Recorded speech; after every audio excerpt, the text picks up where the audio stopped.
ఏం చేశానో చెప్తా, నీ 14 ఏళ్ల పాలనలో చేసిందంటే చెప్పగలవా బాబు? నీలా బడాయిలు చెప్పకుండా నా ప్రోగ్రెస్ రిపోర్ట్ ప్రజలకి అందజేస్తే నేను రూపాయి ఇస్తే నువ్వు 2 రూపాయలు ఇస్తానంటావా?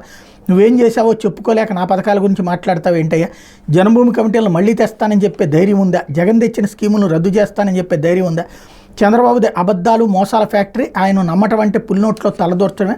డబ్బులు మీ ఖాతాలోకి పంపితే అది జగన్ పాలన, బాబుకు ఓటేస్తే ఆయన స్నేహితులకే డబ్బులు ట్రాన్స్ఫర్ అంటూ డబ్బులు మీ అకౌంట్లోకి మీ చేతికే పంపితే అది జగన్ పాలన, అదే డబ్బులు తన అకౌంట్లోకి తన జేబులోకి తన పెత్తందారి స్నేహితుల జేబులోకి వేసుకుంటే అది బాబు పాలన. చంద్రబాబుకు ఓటేస్తే ప్యాకేజీ స్టార్కి, రామోజీరావుకి, ఆంధ్రజ్యోతి రాధాకృష్ణకు, టీవీ5 నాయుడికి, వదినమ్మకి మనీ ట్రాన్స్ఫర్ అవుతుంది. బాబుది ఈనాడు, ఈటీవీ, ఆంధ్రజ్యోతి, టీవీ5లో మాత్రమే కనిపించే గ్రాఫిక్స్ మోసాల పాలన.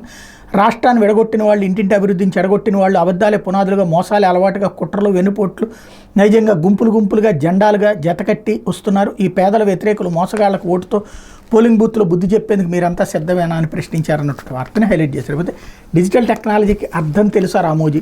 అవి జిరాక్స్ కాపీలు కాదు, ఈ స్టాంపులు పలు రాష్ట్రాల్లో అమల్లో ఉంది, నేషనల్ స్టాక్ హోల్డింగ్ కార్పొరేషన్ ద్వారా అమలు అంటూ ఏదైతే నిన్ననే నేను చెప్పాను, ఒక తప్పుడు ప్రచారం చేస్తున్నారు రిజిస్ట్రేషన్లకు సంబంధించి. దాని మీద కావాలని చెప్పి రిజిస్ట్రేషన్లు మీ ఆస్తులు లాగేసుకుంటారని ఒక దొంగ ప్రచారం చేస్తున్నారు.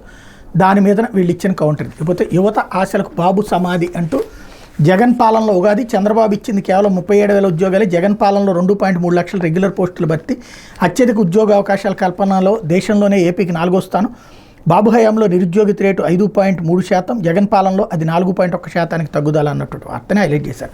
ఇకపోతే జగన్ నిన్ను రేపు